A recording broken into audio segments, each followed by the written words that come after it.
Bismillahirrahmanirrahim. Assalamualaikum warahmatullahi wabarakatuh. Apa kabar anak-anak? Semoga kita semua dalam keadaan sehat walafiat dan selalu dalam lindungan Allah SWT. Amin ya rabbal alamin.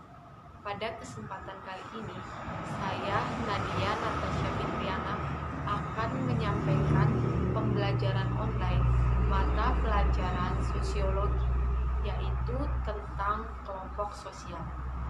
Dalam bab ini kita akan membahas tentang pertama, pengertian kelompok sosial, kedua, ciri-ciri kelompok sosial, ketiga, faktor pembentuk kelompok sosial, keempat, bentuk-bentuk kelompok sosial. Menurut Surjono Sukanto, kelompok sosial adalah himpunan atau kesatuan manusia yang hidup bersama dan memiliki tujuan yang sama dan saling mempengaruhi satu sama lain sehingga terciptalah hubungan sosial. Ciri-ciri kelompok sosial. Yang pertama, setiap anggota kelompok harus memiliki rasa kesadaran bahwa ia merupakan bagian dari kelompoknya. Yang kedua, adanya hubungan timbal balik, yang dimana hubungan timbal balik tersebut merupakan hubungan saling mempengaruhi dalam interaksi sosial. Ciri-ciri kelompok sosial. Yang pertama, setiap anggota kelompok harus memiliki rasa kesadaran bahwa ia merupakan bagian dari kelompoknya. Yang kedua, adanya hubungan timbal balik antara individu dalam kelompok, yang dimana hubungan timbal balik tersebut merupakan hubungan saling mempengaruhi dalam interaksi sosial. Yang ketiga, adanya rasa kebersamaan yang menjadi pengikat kelompok. Yang keempat, adanya pola perilaku yang muncul dalam kelompok. Yang terakhir, adanya struktur sosial. Faktor pembentuk kelompok sosial.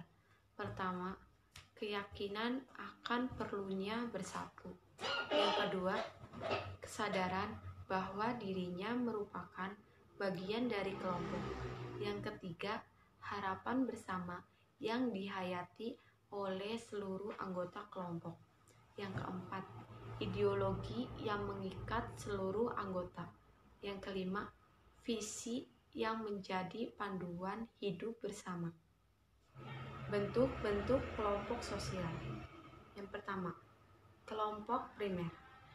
Kelompok primer adalah suatu kelompok yang dimana setiap anggotanya itu saling bertatap muka dan saling mengenal satu sama lain, dan mereka juga saling berhubungan erat antar anggotanya.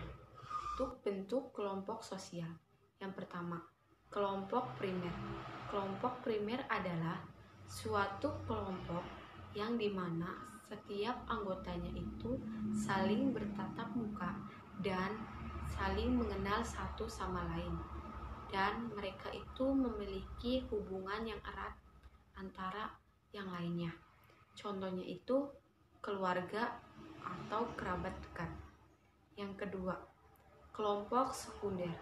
Kelompok sekunder adalah suatu kelompok yang memiliki anggota yang banyak dan tidak saling mengenal satu sama lain, akan tetapi mereka itu selalu bertukar pikiran.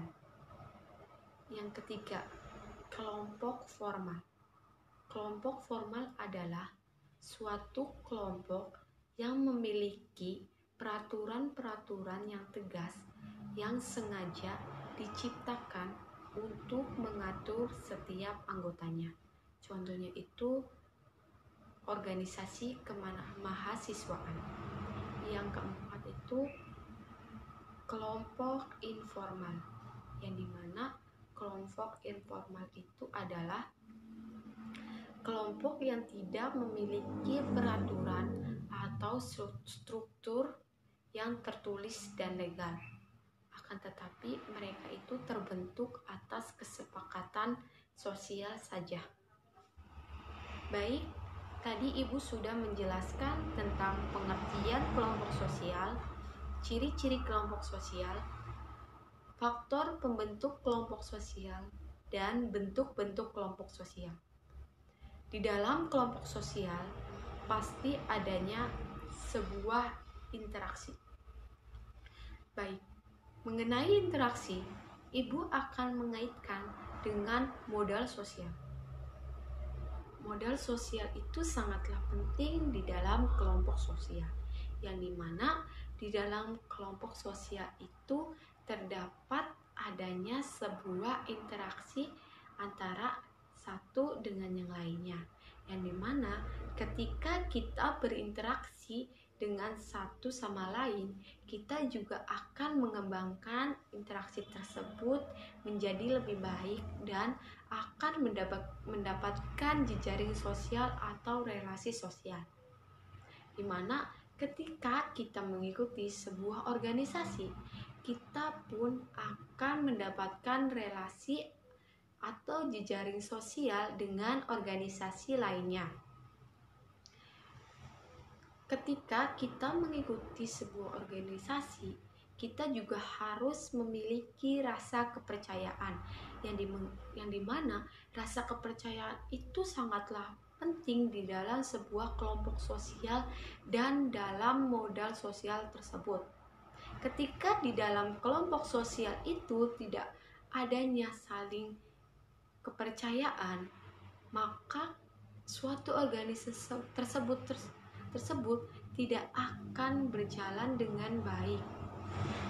Karena ketika satu individu dengan individu lain menyerahkan sebuah tanggung jawab antara satu dengan lainnya, mereka akan mendapatkan atau merasa was-was terhadap orang yang jika kita tidak memiliki kepercayaannya, dan itu tidak baik untuk sebuah organisasi. Jika kita memiliki rasa kepercayaan yang baik, maka akan baik pula sebuah organisasi tersebut dan memiliki solidaritas yang tinggi ketika kepercayaan itu timbul antara satu dengan yang lainnya. Baik, sebelum Ibu menutup pertemuan kali ini, Ibu akan memberikan tugas kepada kalian. Setiap anak diharuskan untuk merangkum apa yang telah Ibu sampaikan, dan ketika ada yang ingin bertanya, boleh kalian bertanya di kolom komentar.